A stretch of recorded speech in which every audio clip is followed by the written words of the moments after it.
moi c'est Marie et welcome sur le podcast Pour ton sourire. Je pars vivre à plus de 9000 km de la France, au Cambodge, avec l'envie de documenter mon expérience en audio. Alors j'espère que ce journal de bord te plaira. Bonne écoute. Hello à tous et bienvenue sur ce nouvel épisode du podcast Pour ton sourire.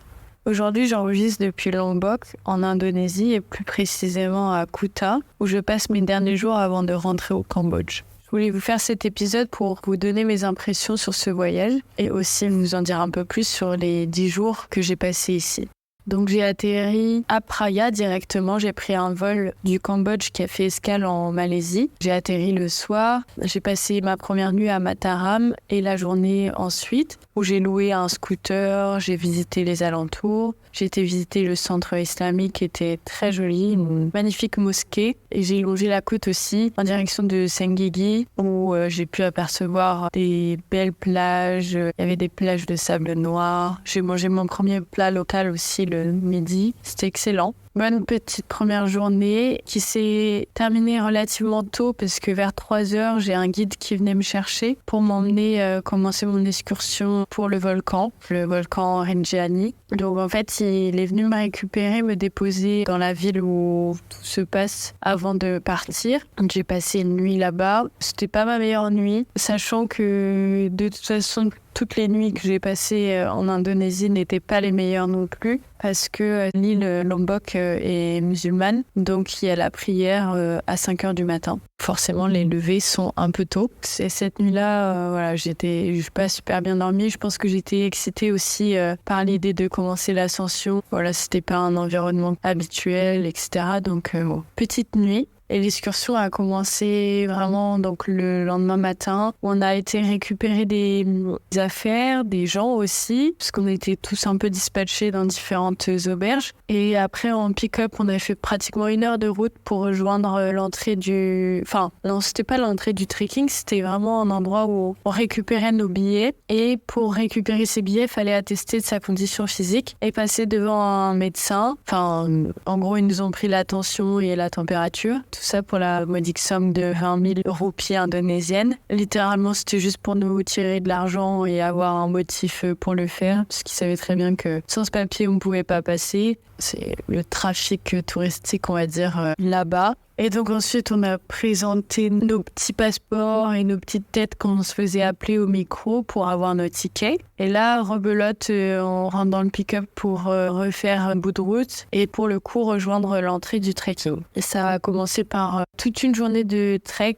On a commencé vers 9h45, je dirais, un peu avant 10h. On est arrivé vers 15h, sachant qu'on a fait quelques pauses. C'était sympa, le trek était super sympa, la vue était incroyable. C'était très dur par contre, parce que plus on montait et plus les montées étaient à pic. Et en plus, le terrain était vraiment glissant. En fait, c'était de la roche, de la pierre, un peu poussiéreuse sur du coup un endroit où on aurait dit qu'il n'y avait jamais plu. Donc forcément, c'était super glissant. Beaucoup avaient des bâtons de randonnée. Je pense que ça aide, moi j'en avais pas. Donc c'est vrai que j'ai un peu galéré, mais c'était très sympa. Enfin, genre la vue en valait la peine, même si c'était dur. Ouais, on savait pourquoi on était là, donc c'était chouette. Et on est arrivé donc vers 15h, on s'est posé. Moi, tout de suite, je me suis changée pour avoir des vêtements secs et pour pas commencer à avoir froid. Parce que plus on montait, plus il commençait à faire froid en altitude. Donc j'ai fait mon petit changement dans ma tente. Je me suis installée aussi dans ma tente. Et on a le droit à des petits beignets de banane. C'était très bon. C'était vraiment le petit plat à goûter réconfort. On a tous admiré la vue qui donnait sur le lac. En fait, le volcan, avant, c'était un énorme cratère. Et au fur et à mesure de l'évolution du temps, de la pluie et tout autre élément naturel, ce cratère s'est transformé en lac. Mais il y a un autre volcan dans le volcan maintenant qui, lui, pour le coup, n'est pas un lac. On y voyait de loin des petites éruptions de fumée ou de vapeur. Donc, c'était assez marrant de voir ça. Et c'était surtout impressionnant et la vue était magnifique. C'était vraiment sublime. L'eau, elle était toute bleue. Les montagnes tout autour, trop belles. Enfin, franchement, le cadre était très joli. Par contre, il commençait à faire un peu froid. Et donc, le soir, on a dîné tôt pour aller se coucher tôt aussi. Et on a eu une espèce de petite soupe.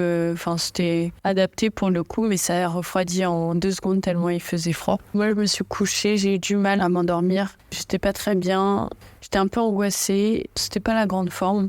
J'avais peur de ne pas y arriver non plus. Et on devait se réveiller vers 2h du matin. Et finalement, notre guide il nous a réveillés plus tôt. Je pense parce qu'il savait qu'on allait mettre du temps à monter. Et là, l'ascension vers le sommet a débuté. Et là, c'était vraiment difficile. Ça nous a pris 3h30, 4h. Et c'était super dur. Le terrain était encore plus glissant que la veille. Moi, j'avais un coup chaud, un coup froid. Je prenais mon temps, mais quand je faisais des pauses, évidemment, je me frigorifiais à l'instant T. C'était pas évident. J'avais l'impression, en fait, mon esprit me faisait la guerre pendant toute la montée. En mode, tu vas pas y arriver... il fait froid, Puis en même temps, il y avait une double bataille avec le côté motivant en mode allez, encore quelques mètres, c'est bon, tu peux le faire. Le froid, c'est dans la tête, Donc il y avait un peu le démon et l'ange d'un côté, de chaque côté de mes épaules.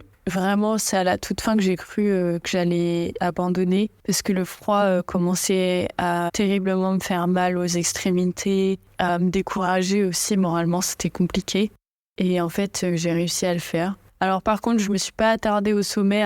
Ce qui m'a un peu sauvée, c'est aussi le lever du soleil. Alors même si je sentais pas encore les effets de la chaleur du soleil, en fait tout de suite la lumière, etc., ça m'a reboosté un petit peu. Et donc j'ai fait 1 ou 2 photos au sommet, j'ai retrouvé certaines personnes de mon groupe. J'ai tout de suite dit à mon guide, j'ai pris 2-3 biscuits qui nous tendaient. Et tout de suite je lui ai dit, moi je vais commencer à redescendre. Ce que j'ai fait, parce que je pouvais pas rester plus avec le froid, c'était impossible. En plus, dans la descente, du coup, j'ai croisé une dame qui s'est mise à pleurer, qui s'est assise, qui avait froid. On lui a mis une couverture de survie autour d'elle. Je pense qu'elle faisait une hypothermie. Et même, au-delà de la douleur physique, c'est vrai que c'est un challenge moral, mental. C'était pas évident. Enfin, moi, je l'ai vécu vraiment comme un challenge et j'en suis ravie d'avoir réussi cette ascension. Je peux comprendre ceux qui abandonnent ou ceux qui n'en peuvent plus. Ça reste un défi particulier. À savoir que le mont Rinjani, le volcan, le sommet qu'on a gravi, est considéré comme sacré ici, en Indonésie.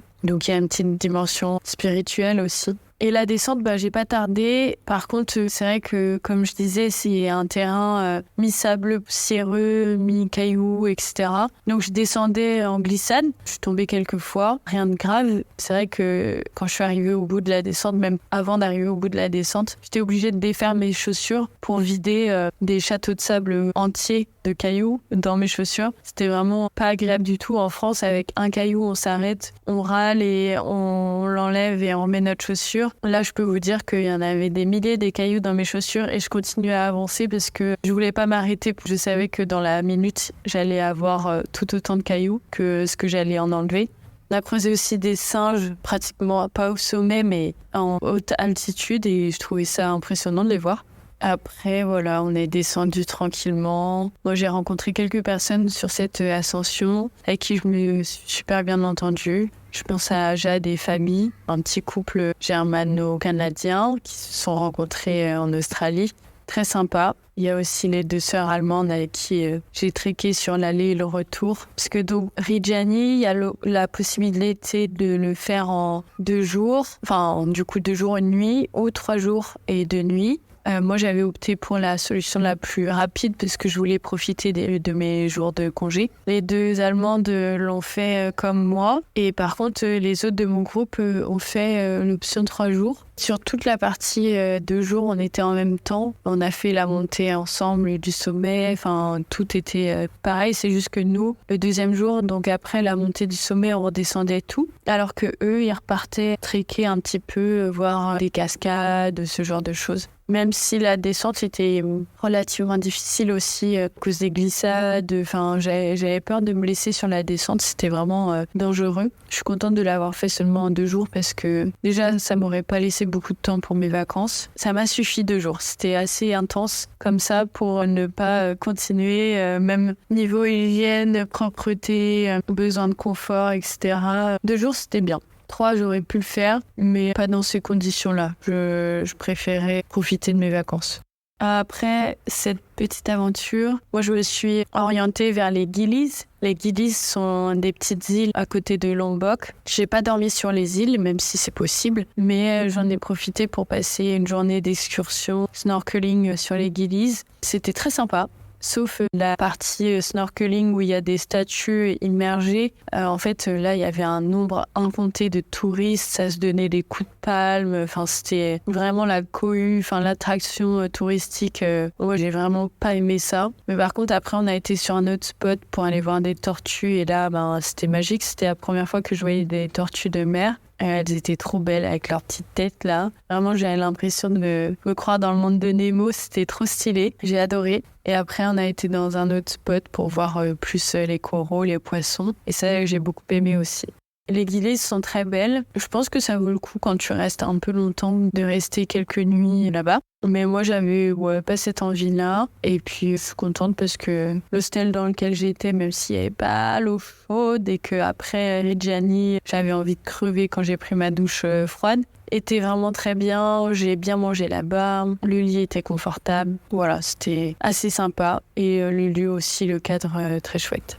Ensuite, je me suis dirigée vers Tete Batu, qui est dans le centre de Lombok. C'est là où on peut y apercevoir de belles cascades, de belles rizières, etc. Et là, j'ai eu quelques galères, entre guillemets. Déjà, je suis arrivée, j'avais demandé l'eau chaude à l'auberge avant de réserver. Il m'avait confirmé avoir la douche chaude parce que je savais qu'il allait faire plus froid à cet endroit-là et que j'avais pas envie de prendre de douche froide parce que du coup, j'avais enchaîné 2 jours de douche froide auparavant. Il m'avait confirmé la douche chaude et finalement je suis arrivée le soir. Première étape, je vais prendre ma douche et en fait ça fait sauter les plombs. Et donc ils me disent non, tu peux pas prendre la douche chaude sinon ça fait péter les plombs. Et j'étais en mode ah merde. En plus quand je suis arrivée, j'avais laissé des affaires à laver dans mon auberge d'avant. En fait j'ai récupéré le paquet sans l'ouvrir quand je suis partie des Gillies. Sauf qu'une fois arrivée à Tete Batu, soit à 2 heures de route de mon ancien logement, je remarque que ce ne sont pas mes vêtements.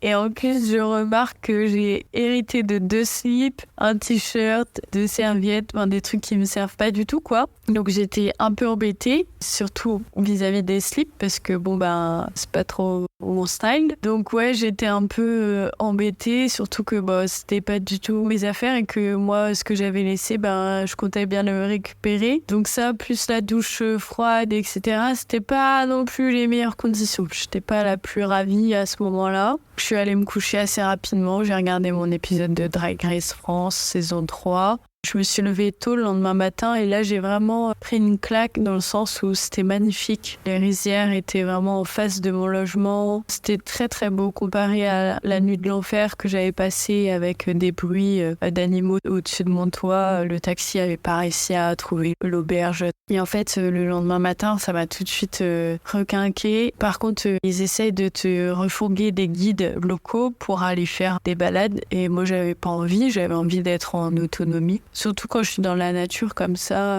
je préfère me balader, sauf si vraiment c'est la jungle et que c'est dangereux, mais autrement quand il y a des terrains, des chemins balisés, je préfère le faire moi-même. C'est ce que j'ai fait et j'ai été voir la Monkey Forest, c'est là où il y a une petite portion de jungle où il y a des singes. Et en fait, pareil, là, fallait payer un billet d'entrée et un guide local pour voir les singes. Et donc, le guide local n'était pas obligatoire. Donc, moi, j'ai dit non. Et j'ai fait mon truc de mon côté, qui me disait oui, mais les singes noirs, ils sont trop durs à trouver. Si tu veux les trouver, il faut un guide local. Nanana. J'étais en mode ouais, ok. Non, j'en veux pas. J'ai fait mon trip sans guide local et je suis tombée sur la famille des singes gris, parce qu'il y en avait aussi. Beaucoup plus tard dans mon trek, j'ai vu la petite famille des singes noirs. Donc là, j'étais ravie. Je suis restée un bon quart d'heure, 20 minutes à les observer. Je kiffais trop, ils étaient trop beaux. Ils jouaient entre eux. Donc c'était rigolo parce que je pense que pour faire fuir les gens, ils pissent, tu vois, depuis les arbres. Et donc il y en a un qui a essayé de me pisser dessus.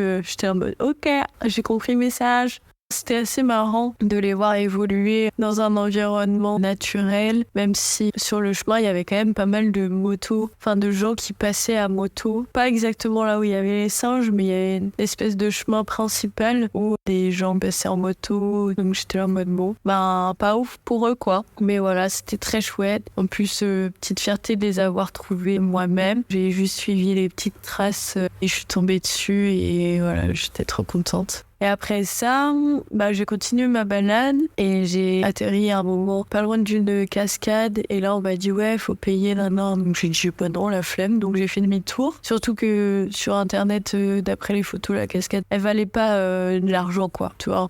J'ai continué mon chemin jusqu'à des rizières. Et là, de nouveau, fallait payer une cascade. Je me suis dit, bon, allez, cette fois, je dis oui. Comme ça, au moins, j'en ai vu une et après, je rentre. Donc, j'ai eu de la chance parce que celle que j'ai vue était vraiment belle. Après, je suis rentrée et j'ai croisé un groupe de petits garçons impolis. Et ça m'a vraiment donné envie de me casser de Tété Batou. Je pensais prendre un grab. Et en fait, il n'y avait pas de grab scooter à Tété Batou. Donc, j'ai fini par me débrouiller pour trouver un taxi. Je suis partie en mode, je me sentais plus trop en sécurité là-bas. C'est un très bel endroit, mais je trouve que c'était pollué par les gens, en fait.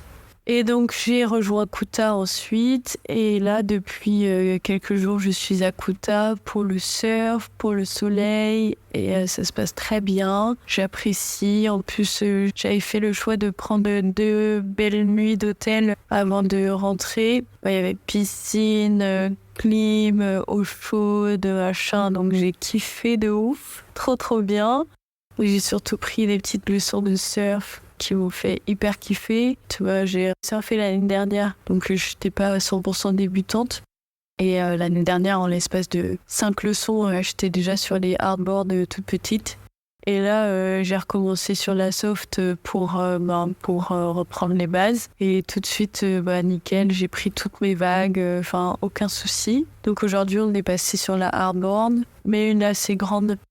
Et en fait, demain, c'est mon dernier cours de surf, c'est parce que demain, c'est ma dernière vraie journée. Et donc, je vais faire de la hardboard, mais courte. Donc, j'ai hâte, ça va être chouette. Le spot de surf est sympa, il y a un peu de monde. Du coup, j'essaie d'y aller tôt le matin pour éviter les touristes. Je pense qu'il y a des endroits à Lombok qui sont encore plus stylés pour faire du surf. T'emmènes en bateau, etc. Mais il y a la barrière de corail qui, moi, me fait un peu peur. Enfin, surtout que je me sens pas de faire un truc où, tu vois, je me casse la gueule ou je me prends les coraux. Ou, enfin, je sais pas, je serais restée genre une semaine de plus. Je l'aurais tenté, mais là, sur 3 cours, j'ai pas envie de me dégoûter à y aller ou quoi que ce soit. Là, au moins, je kiffe. Mon prof est trop sympa. Il s'appelle Tom. Il est vraiment trop cute. Il grelotte toute la journée dans l'eau, mais il est très très chouette.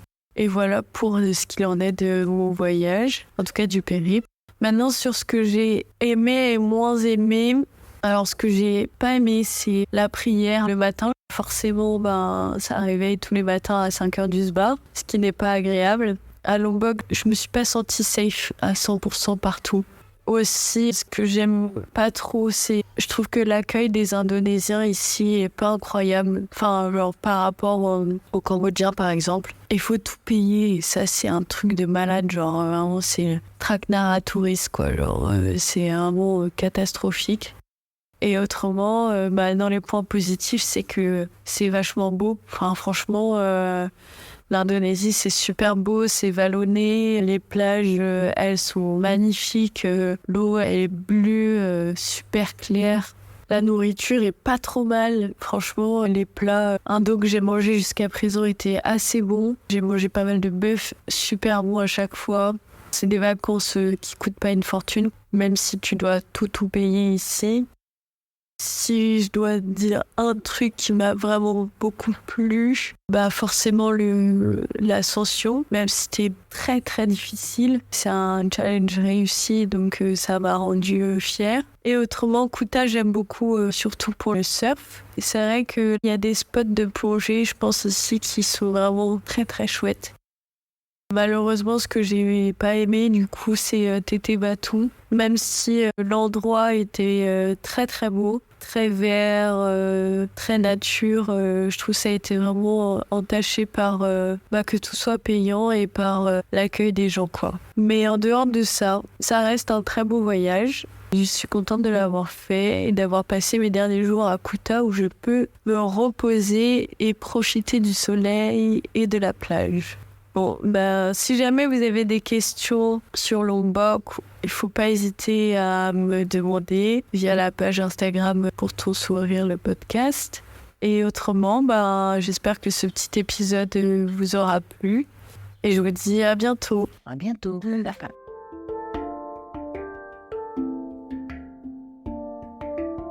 Merci pour ton écoute. J'espère que tu as passé un aussi bon moment que moi. On se retrouve sur Instagram, le lien est en description. Ciao!